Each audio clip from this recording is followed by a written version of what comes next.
Hello everyone.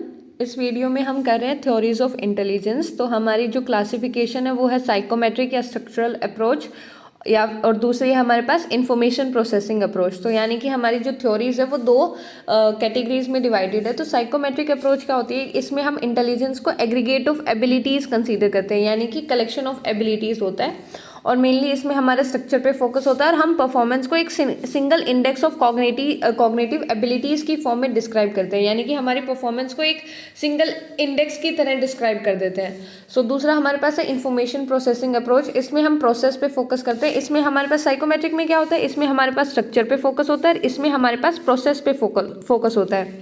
ठीक है, और it emphasis on how intelligent behaviour occurs, कि हमारा जो इंटेलिजेंट बिहेवियर है वो कैसे होता है, इंटेलिजेंट जो इंडिविजुअल्स होते हैं वो कैसे एक्ट करते हैं, उस पर हमारा मेन फोकस होता है। And it is concern with reasoning and problem solving. So focus on cognitive functions, कि फंक्शंस पे फोकस करते हैं ना कि स्ट्रक्चर पे। ठीक है, और साइकोमेट्रिक किस पे फोकस करते हैं कि ये इंटेलिजेंस को एग्रीगेट ऑफ एबिलिटीज़, यानी कि एक कलेक्शन ऑफ एबिलिटीज़, यानी एक इंडिविजुअल के अंदर क्या क्या क्वालिटीज़ है उसका एग्रीगेशन मानता है, स्ट्रक्चर पे फोकस करता है। और बट इंफॉर्मेशन प्रोसेसिंग में हमारा प्रोसेस और फंक्शन पे फोकस होता है। फिर हमारे पास है एल्फर्ड बिने की यूनिफैक्टर थ्योरी।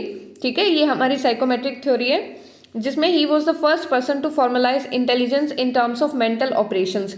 तो एल्फर्ड बिने फर्स्ट इंडिविजुअल थे जिन्होंने इंटेलिजेंस के ऊपर काम किया था, और उन्होंने इंटेलिजेंस को मेंटल ऑपरेशंस की टर्म्स में समझाने का ट्राई किया, यानी कि हमारे दिमाग में कुछ ऐसी चीज़ें होती है जिससे हम कोई भी एक्टिविटी को परफॉर्म करते हैं। सो इसका मेन जो हमारे एल्फर्ड बिने था, उनका मेन एम क्या था कि उन्होंने हाई और लो इंटेलिजेंस के इंडिविजुअल के बीच में डिफ्रेंशिएट किया, यानी कि एक इंडिविजुअल होंगे जिसके अंदर हाई होगी इंटेलिजेंस, दूसरे होंगे जिसके अंदर लो इंटेलिजेंस होगी।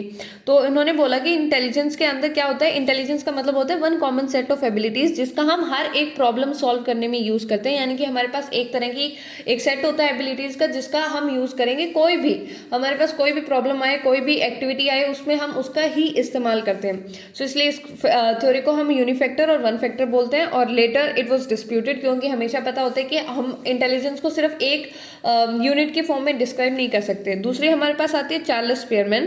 तो ये हमें याद रखना है कि इन्होंने एक फैक्टर एनालिसिस का मेथड यूज करके ये थ्योरी बनाई थी, मतलब बहुत सारे उन्होंने क्वालिटीज ली और उनको कम करते गए फैक्टर एनालिसिस का मेथड लगा के, और उन्होंने दो फैक्टर दिए। पहला था जी फैक्टर और दूसरा है हमारे पास एस फैक्टर। जी जो हर एक परफॉर्मेंस के लिए कॉमन होता है, स्पेसिफिक फैक्टर यानी कि जो हम कोई स्पेसिफिक एक्टिविटी करने में यूज करते हैं। और अगर आपको ऐसे ही हमारे जो क्लास 12 साइकोलॉजी एनसीईआरटी के चैप्टर को नोट्स फॉर्मेट में, शॉर्ट नोट्स फॉर्मेट में रिवाइज करना है, तो आप हमारे चैनल को सब्सक्राइब कर सकते हैं।